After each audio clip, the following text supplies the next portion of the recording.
Okay, so now that we've hit serves, returns, volleys, ground strokes, overhead smashes, let's play. Notice I don't need to inundate him with the history of pickleball or all the ins and outs, all the intricacies. We don't need that. We want them to go out and play and have a great time right away.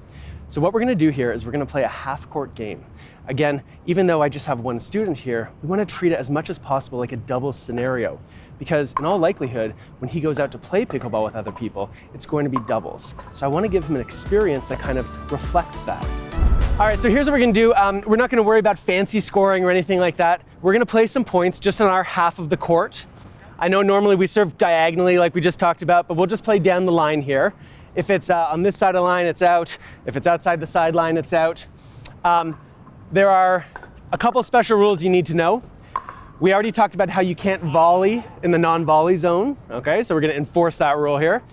And there's one more rule, which is called the 2-bounce rule. And so the 2-bounce rule, you know how in tennis you can serve and volley? Yeah. In pickleball, you cannot serve and volley. Okay.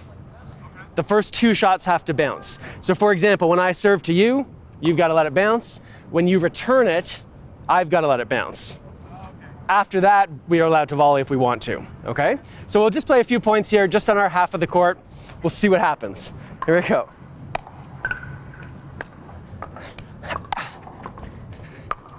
Gotcha. Okay, and what we'll do, just so the passing shot. That's right. Yeah, so you'll sort of figure this out as we go. Like, what do we do when some guy's at the net here? Here we go, your turn. Good serve.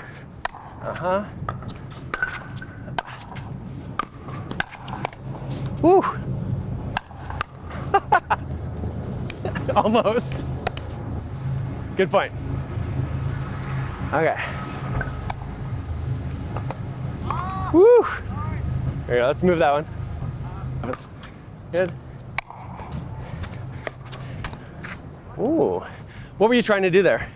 I was just trying to dip it short. Like a low slice? Okay, I like it. Here we go.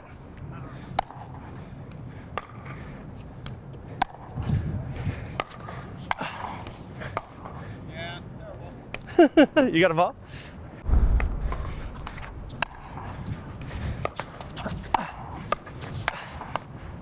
Gotcha.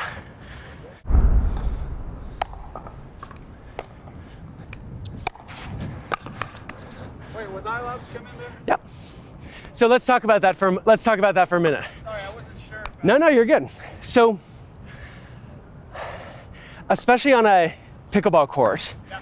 compared to a tennis court, which is a lot bigger, right? If you're a grown adult human being, you cover a lot of the territory.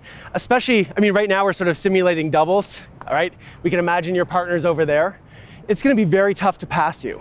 Right. So it's actually really to your advantage to get into the net really as soon as possible. Right. Now, remember how we said that in tennis you can serve and volley, but in pickleball you can't? In pickleball, the returner actually has an advantage. Because when I serve to you and you hit that return, I have to wait for your ball to bounce. Right. So it's more like a chip and charge kind of. It's a chip and charge kind of thing. Yeah, you've got this advantage that you can take, okay? Natural, but yeah. Yeah, it feels different, eh? Here we go. There. There you go, but you can see how you see how you get, okay, so your serve. There you go. Whoa, whoa, there we go. Well done. I like the way you played that low ball, right? Because then I had to hit up and then you have an advantage. Very good. Here we go.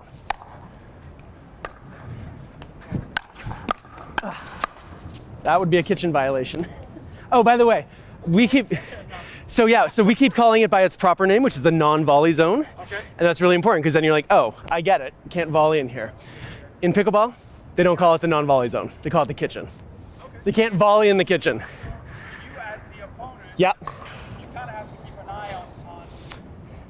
Yeah, so technically, you're supposed to be the one who calls your own infractions, but it's tough to see it, right? Because you're dealing with the ball up here. So in a game like this, we might say, especially a friendly game, oh, sorry, I think you're in the kitchen. If you're playing a tournament or something, there's referees. That's their job. Okay, I'll serve this one. Here we go.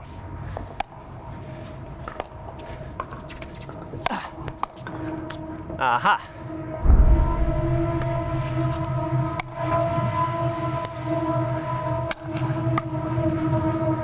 Okay. So you know what I like? Is that you're like, hey, look, Mark's up at the net.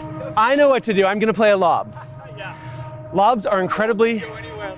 right, lobs are incredibly risky Yeah. against people who move well. Okay. Because the court's so short, I know. right? Like, if I move well, even if you hit a lob that would land back here, I'm gonna get to it, out of the air and smash it. The strategy would be just to dip it in that green zone. Yeah, good. So this is one of the things I really like about working with tennis players is they start to like figure out, all right, what are the different tactics that I can use in different situations? Against good movers, a lob is rarely the answer. Because when I come up to the net, what I'm hoping for is this high ball that I can smack. And that's what a lob is, right? If I'm a poor mover, you can get away with the lob. It's gonna be really hard for you to pass me, right? Because like, even if I just stand still, I've got most of it covered. So you're like, okay, the lob's not gonna work. The passing shot's not likely to work. If you think you can just hammer it, and I'm not gonna be able to handle the speed, right, we call that a drive. If you could just drive the ball at me, that could work. But if I'm a decent volleyer, like I'm gonna be able to get it back okay.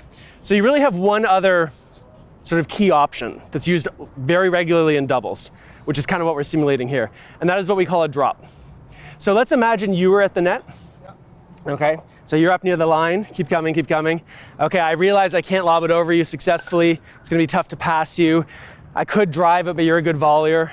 So I might play this kind of ball, right? We call that a drop. And it's essentially, if we're thinking about tennis, it's like a drop shot. And what's so weird about pickleball is in tennis, you would never play a drop shot to a guy that's at the net, right? Like, why would you do that? But in pickleball, it is like regularly the smart strategy. Not because it wins you the point, but because if I can play this drop so that when you make contact, you have to hit up. It limits my options. Correct. Attack it. Correct. So when I hit a drop, it's not really to cause trouble for you. What I'm trying to do is to neutralize you, to make it so you can't do much damage. Because I know you're gonna do damage if I give you something up here. Okay, does that make sense? So let's say it ends up like super Yeah. short. Yes. To play it, you can, at that point, can you go, you can't go in still, right? So how do you? So do you remember the kitchen's real name? The non-volley zone. Non-volley zone. Ah, so if it bounces, you're fine. Because then it's not a volley. Got it. Yes. So it's rare, especially if you're like a pretty tall guy. Look, even if I play this ball so it bounces, I mean, you're gonna be able to play that ball without going in. But there are circumstances where I hit it so short, right? You're gonna have to go in, but that's no problem because it's not a volley, the ball's bounced. Got it. And this is a mistake that a lot of new players to pickleball make, is they think, oh, I can't go in the kitchen. Can't go in the kitchen, stay out of the kitchen. There's even t-shirts, stay out of the kitchen. That's actually a mistake, right? That's why we make sure with new players, we call it the non-volley zone. You can go in here whenever you want. You just can't volley in there. Does that make sense? Okay. All right, so watch out. When you come to the net, I might play some of those drops. Here we go.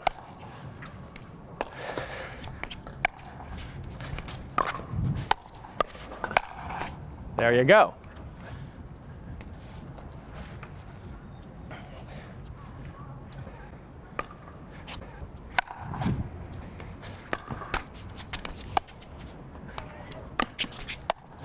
Now, freeze. I wish you'd hit that.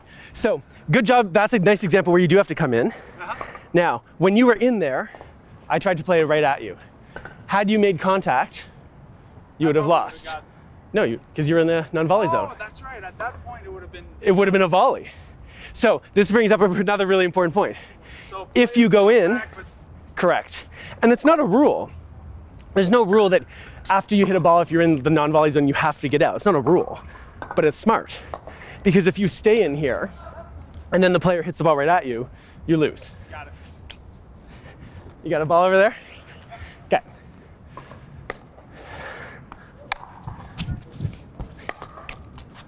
Uh-huh.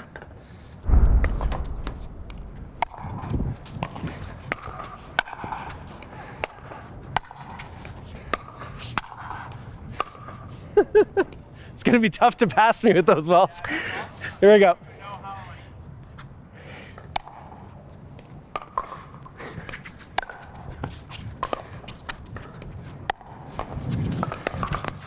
There you go. There, just do that. It's fine. Here we go.